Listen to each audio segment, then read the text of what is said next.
This reflection is based on Luke chapter 4, verses 21 to 30, and it's sort of the second half of last week's reading. We saw how last week Jesus had been healing and doing miracles all around the area, and finally came to his hometown of Nazareth, and he went to the temple to worship. They asked him, would he do the teaching for the day, which was apparently quite a regular thing to do, especially if it's a visiting rabbi. And he chose a passage from Isaiah, which had long been understood as referring to the Messiah. He read that, and then he sat down to teach, and his first sentence was, "Today, this scripture has been fulfilled in your hearing." In other words, it was a claim, this is the Messiah that you've been waiting for. I'm here. Now we read that they all spoke well of him and were amazed at his gracious words. And they were saying, isn't this Joseph's son? Expressing delight at their hometown boy. But what was going on in their minds? Jesus had the spiritual discernment to see what they were actually thinking. They were thinking their hometown boy could do great miracles for them, maybe even greater ones that he'd done elsewhere. But Jesus knew that this was a misunderstanding of the ministry that he'd come to do, and what they'd just been expressing by the reading from Isaiah. And so he confronted them with this, and he said, "You will tell me, do here in your hometown what you've heard did in Capernaum." In other words, show us some signs, do something amazing. But Jesus' reply was, prophets are not accepted in their hometown. Now that's something that's really true today. I mean, if you had someone who was going to speak about a health matter, and it's just a local person, or you might listen to them. But if it's someone who came from interstate, or especially someone who came from overseas, we'd give them much more, we'd listen much more carefully, because they must be much more important. Jesus pointed out to them things in their own history. During the time of the prophet Elijah, there'd been a drought. And during the drought, of course, food became scarce. If you were a widow in those days and you had no male family member to look after you, then you were dependent totally on just charity from other people, especially for your food. And in a time of drought, people were very careful about the food, and they weren't giving it to other people. And so many widows were starving. And Jesus said, during the time of the prophet Elijah, there was a widow who wasn't even part of Israel.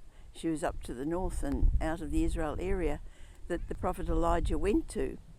And because this widow was willing to give Elijah her last meal, because he was a man of God, she honoured him. And because of that, she found that her jar of oil and her jar of flour never ran out until the rains came and the crops returned. And then there was another example. It's a story of Naaman, a soldier from Syria. He had leprosy. His wife's servant girl was an Israelite. She'd been taken as a slave. And she knew God, and she believed that God could heal. And so she said to Naaman, look, if you go to the prophet Elisha in Israel, I'm sure he can heal you. And so eventually Naaman went, and he did receive healing from leprosy. And Jesus said, look, there would have been many, many people in Israel with leprosy, but none of them were healed. It was this outsider. Because the Jewish people were not really believing what God could do. It was the outsiders who seemed to have the real faith. Here he was touching on their sense of entitlement.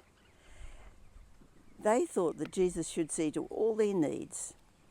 And so he was exposing their wrong understanding of what God wanted of them. God had chosen the Jewish people to be a light to the other nations, to show the other nations who God really was. But instead they'd turned their election by God into entitlement.